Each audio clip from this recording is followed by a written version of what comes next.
आपण बघितलं असेल की भारताचे लोकप्रिय प्रधानमंत्री आदरणीय नरेंद्र मोदी साहेबांच्या संकल्पनेतून गेल्या अनेक वर्षांच्यापासून PM किसान दर 4 महिन्याला 2,000 रुपये, वर्षाला 6,000 रुपये शेतकऱ्यांच्या खात्यावर वर्ग केले जातात। त्याच धर्तीवर नमो शेतकरी सन्मान योजना महाराष्ट्र राज्याच्या वतीने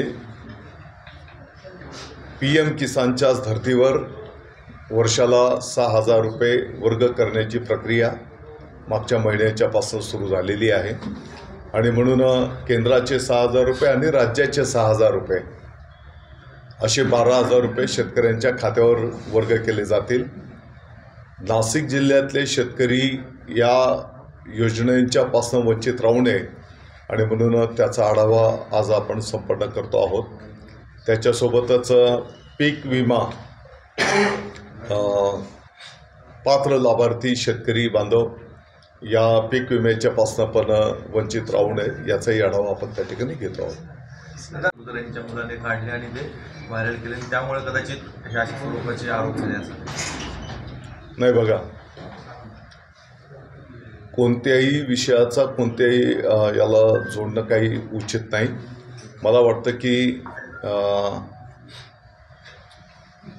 जी सत्य घटना आपल्याला माहिती आहे की 1993 मध्ये मुंबई शहरामध्ये जे भयानक असे बॉम्बस्फोटची मालिका संपन्न झाली, त्याच्यामध्ये 257 पेक्षा जास्ती लोकांचं, निरपराध नागरिकांचं दुःखद निधन झालंय। 700 पेक्षा जास्ती नागरिक जखमी झालेले। एक प्रकारे तो आपल्या देशावरचा हल्ला होता। दाऊद इब्राहिम याला जागतिक पातळीवर दहशतवादी म्हणून घोषित करण्यात आलेला आहे आणि आपल्या भारताचाही तो 1 क्रमांकाचा शत्रू आहे। दाऊद इब्राहिमचा राईट हँड सलीम कुत्ता याच्या माध्यमातून हे कृत्य 1993 मध्ये संपन्न झालं। 1993 मध्ये ही घटना झाल्याच्या नंतर टाडा न्यायालयाच्या माध्यमातून संपूर्ण भारताच्या कायद्यांप्रमाणे त्याचं सुनावणी होऊन माननीय टाडा न्यायालयाने सलीम कुत्ताला जन्मठेपेची शिक्षा सुनावलेली आहे आणि मग ज्याला जन्मठेपेची शिक्षा ठोठावली, ज्याने देशद्रोही कृत्य केलेले आहे, अशा सलीम कुत्ताच्या सन्मानार्थ उबाठा गटाचे महानगर प्रमुख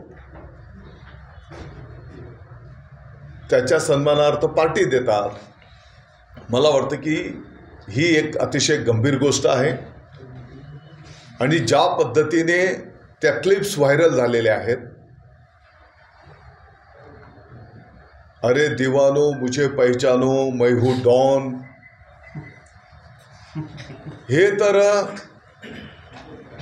जखमेवरचं मीठ चोळण्याचा हा प्रकार आहे।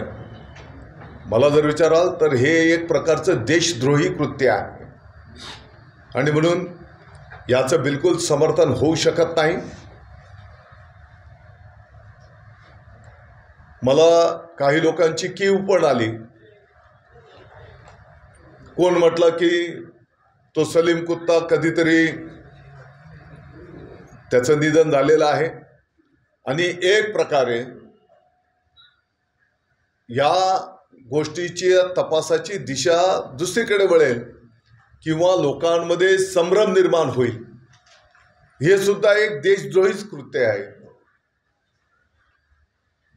कारण आपण आजही जर माहिती घेतली तर सलीम कुत्ता हा आरोपी माझ्या माहितीनुसार पुण्याच्या येरवडा जेलमध्ये शिक्षा भोगतो आहे आणि असं असताना याला एक वेगळं वळण देणं त्यांच्या बुद्धीची कीव करावीशी मला वाटते। तो आरोपी पळून आला होता का पॅरोलवर होता? तो त्यांनी संपूर्ण देशात लढवायला पाहिजे। दादा आपण काही पोलीस आयुक्तांची राऊत असं पण म्हणते ना आज की उद्धव ठाकरेंना अयोध्येचं निमंत्रण नाहीये, बाळासाहेब असते तर त्यांना देखील यांनी निमंत्रण दिलं नसतं, कारण यांना श्रेय घ्यायचं अयोध्येचं. मला असं वाटतं की सकाळी आपण चांगलं काही बोललं पाहिजे, चांगले नावं घेतली पाहिजे. नितेश राणेंनी आमदार सभागृहात दुकानांबद्दल, नाशिकच्या कायदा सुव्यवस्थेबद्दल प्रश्न उपस्थित केले. त्या संदर्भात काही आपण पोलीस आयुक्तांना काही सूचना देणार आहेत का? काही जे हॉटेल्स असतात ते रात्रभर सुरू असतात असा त्यांनी सभागृहात उल्लेख केला होता. मी त्याचं माहिती घेईन, परंतु जे काही अस्तित्वातले नियम आहेत आपले, त्या नियमांचं पालन झालं पाहिजे. नाशिक शहर असेल, आपला नाशिक जिल्हा असेल, यामध्ये सुरक्षितता याला आपण सगळ्यांनी प्राधान्य दिलेलं आहे आणि म्हणून शांततेला गालबोट लागणार नाही आणि प्रत्येकाला सुरक्षित वाटलं पाहिजे या दृष्टिकोनात पोलीस प्रशासनाच्या वतीने कार्य केलं. दादा, पण राम मंदिरासाठी देशभरात निमंत्रण दिलं जात आहे. एक तर उद्धव ठाकरे म्हणा किंवा संजय राऊत यांना निमंत्रण देण्याबाबत अद्याप शंका कुशंका आहे, तर हे योग्य वाटतं? मला वाटतं की या संदर्भातले मला काही माहिती नाही. काँग्रेसला निमंत्रण आता म्हणजे निमंत्रण देणारी जी काही यंत्रणा असेल, त्यांनी जे काही कोणाला निमंत्रण द्यायचं, काय निकषांवर निमंत्रण द्यायचं, हा सर्वस्वी त्यांचा अधिकार आहे. कांद्याची निर्यात बंदी संदर्भात काही निर्णय झाला का? मला वाटतं की या संदर्भामध्ये केंद्राशी आपल्या राज्याचे वरिष्ठ नेते संवाद साधणार आहेत. कदाचित अधिवेशन काळामध्ये कार्यबाहुल्यामुळे थोडंसं पुढे पाठीमागे झालं असेल, परंतु या संदर्भामध्ये ऑलरेडी मुख्यमंत्री महोदय आणि दोन्ही उपमुख्यमंत्री महोदयांनी केंद्राशी संवाद साधलेला आहे आणि प्रत्यक्ष भेटून परत महाराष्ट्राच्या कांदा उत्पादक शेतकरी बांधव असतील, ऊसाच्याही संदर्भामध्ये इथेनॉलच्या संदर्भातला मुद्दा आहे, त्या संदर्भामध्ये प्रत्यक्ष भेटून पण चर्चा केली जाणार आहे. अवकाळी आणि गारपीटमुळे दादा मोठ्या प्रमाणात नुकसान आव्हान असणार आहे. शेवटी आपल्याला हे नियम आणि माननीय मुख्यमंत्री महोदयांनी सभागृहामध्ये पण घोषित केलेलं आहे की नियमाच्या आधारे कायद्याच्या चौकटीत बसणारं आणि सरळ गोष्ट आहे, आपण कोणाचं आरक्षणाला धक्का न लागता, कोणाचं काढून न घेता हे आरक्षण माननीय मुख्यमंत्री महोदय आणि सगळे म्हणून सगळ्यांच्या हीच भावना आहे. तर आता त्याला जे काही कायद्याच्या चौकटीत थोडासा वेळ लागणार आहे, ते आपल्याला सिद्ध करावं लागणार आहे. त्याची कागदपत्र गोळा करावे लागतील, ते पुरावे द्यावे लागतील, तर तेही काम समांतर आता प्रगतीपथावर आहे. आपण नवी मागणी योग्य वाटते का आपल्याला? त्यांची जरांगे पाटलांची नवी मागणी योग्य वाटतंय का? तुम्ही काय म्हटलं? आपण म्हणते मुख्यमंत्री प्रयत्न करतायत आणि आमच्या पातळीवर सुद्धा प्रयत्न चालू आहे, पण ते आपल्या आंदोलनावरती ठाम आहे. 24 तारखेला जे आंदोलन आम्ही करू त्या आंदोलनावरती ते ठामच आहे. आपण काय आव्हान कराल त्यांना? नाही, म्हणूनच मी माननीय जरांगे पाटील साहेबांना विनंती आवाहन करतो की शेवटी तुम्हाला जे अपेक्षित आहे त्या दिशेनेच सरकार पण काम करत आहे की महाराष्ट्राच्या तमाम गोरगरीब अनेक मराठा समाजाचे पण लोक आहेत की त्यांची प्रगती साध्य झाली पाहिजे, त्यांनाही न्याय मिळाला पाहिजे. परंतु हे सगळं करीत असताना आपल्याला कायद्याच्या नियमाच्या चौकटीत करावं लागणार आहे की उद्या त्याला गालबोट लागू नये. आणि म्हणून आपण या सर्व प्रक्रियेमध्ये थोडासा वेळ द्यावा असं मी त्यांना विनंती आवाहन करेन. संजय राऊत म्हणताय की मी ज्या 23 जागा आहेत शिवसेना त्या लढवणारच, त्यावर काय? संजय राऊत म्हणतायत की ज्या शिवसेनेच्या मनोज जरांगे पाटील साहेबांची मूळ जी मागणी होती आणि पर्टिक्युलर मराठवाडा या भागातील मराठा समाज बांधवांना कुणबी म्हणजेच पर्यायाने ओबीसी दाखले मिळाले पाहिजे. मला वाटतं की माननीय मुख्यमंत्री महोदय एकनाथजी शिंदे साहेब, उपमुख्यमंत्री महोदय देवेंद्रजी फडणवीस साहेब, अजितदादा पवार साहेब आणि कॅबिनेटने सर्वांनी निर्णय केला। या संदर्भामध्ये माननीय निवृत्त जस्टिस शिंदे साहेबांच्या नेतृत्वाखाली समिती गठीत करण्यात आली आणि आपण बघितलं असेल की या समितीने अतिशय कष्टपूर्वक प्रशासनाच्या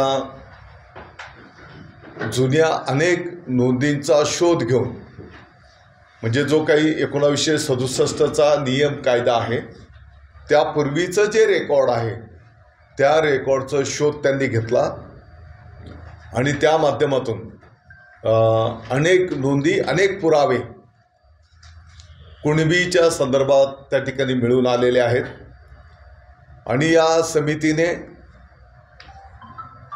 पाटील साहेबांच्या मागणीनुसार संपूर्ण राज्यभर पण या नोंदी शोध मोहीम संपन्न करण्यात आलेली आहे आणि त्या माध्यमातून अनेक मराठा समाज बांधवांना कुणबीचं प्रमाणपत्र त्या ठिकाणी मिळण्यामध्ये सुरुवात पण झालेली आहे। आता शेवटी जी काही कार्यवाही करायची आहे ती आपल्या नियम कायद्याच्याही चौकटीत बसली पाहिजे। उद्याच्याला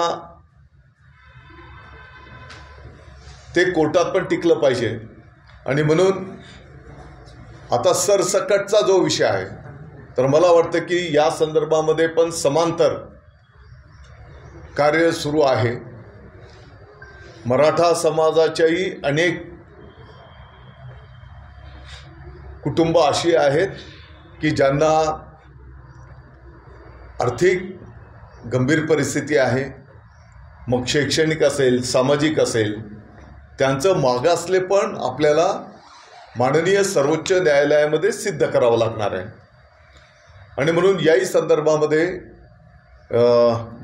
एक टास्क फोर्स नेमून त्या ठिकाणी तेही कार्य प्रगतीपथावर आहे। शेवटी आपल्याला माहिती आहे की माननीय उच्च न्यायालयामध्ये, हायकोर्टमध्ये मराठा आरक्षणाचा निर्णय टिकलेला, परंतु माननीय सर्वोच्च न्यायालयामध्ये काही मुद्द्यांवर आपल्याला संधी मिळाली नाही आणि म्हणून माननीय सर्वोच्च न्यायालयाने जे मुद्दे उपस्थित केलेले आहेत त्या मुद्द्यांची पूर्तता करूनच कायद्याच्या चौकटीत बसणारं आरक्षण मराठा समाजाच्या लोकांना मिळालं पाहिजे। याबद्दल कोणाचंच दुमत असण्याचं काही कारण नाही। दादा, पण मनोज जरांगे पाटलांची नवी मागणी, ते देखील फोटो उबाटाघाटाने व्हायरल केले। बघा, आता हे प्रकरण निघाल्याच्या नंतर कोणाच्या एका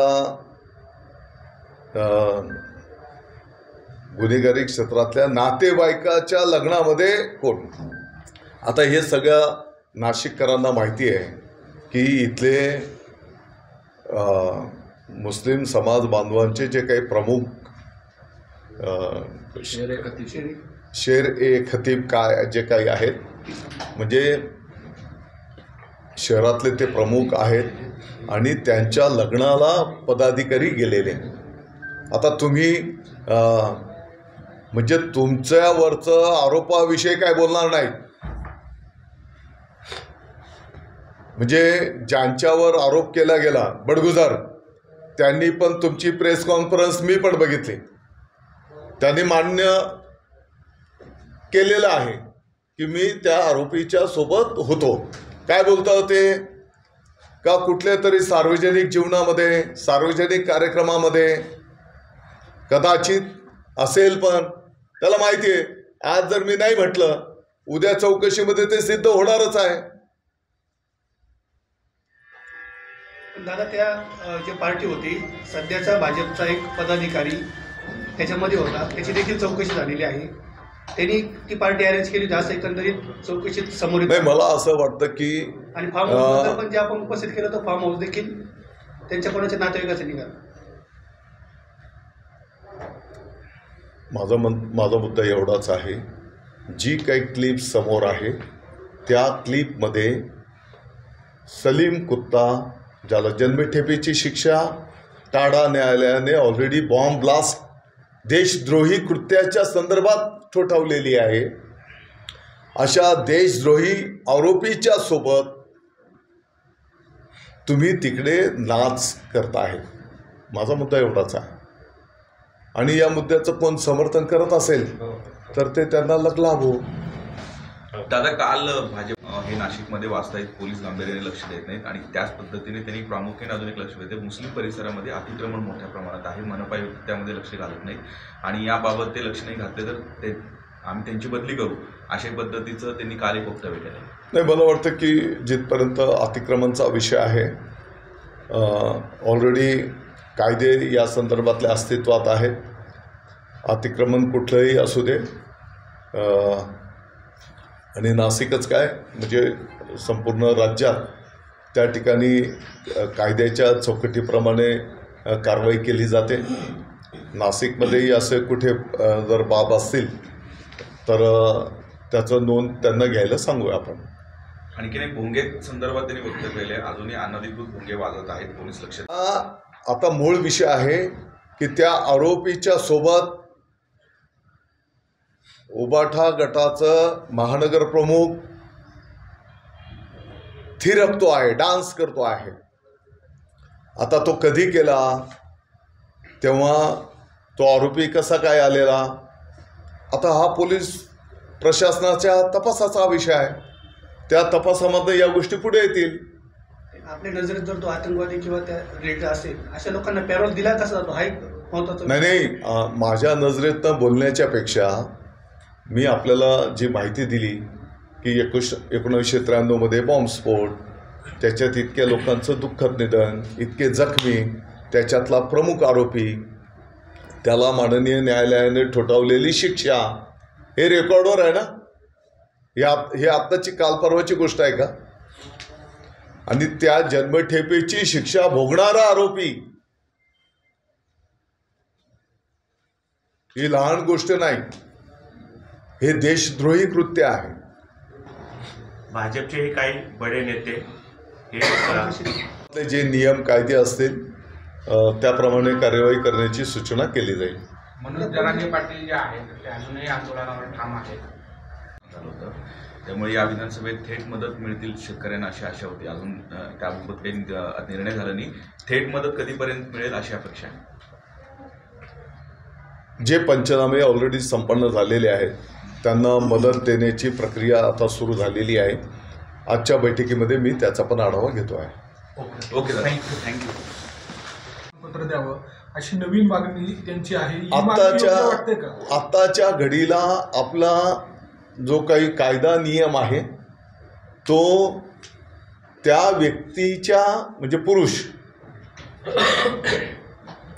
मग त्या कुटुंबामध्ये जन्माला आलेल्या त्या व्यक्तीच्या अनुषंगाने हे प्रमाणपत्र दिलं जाते. म्हणजे हे कुणबीपुरतंच नाही, म्हणजे इतरही समाजांच्यासाठी.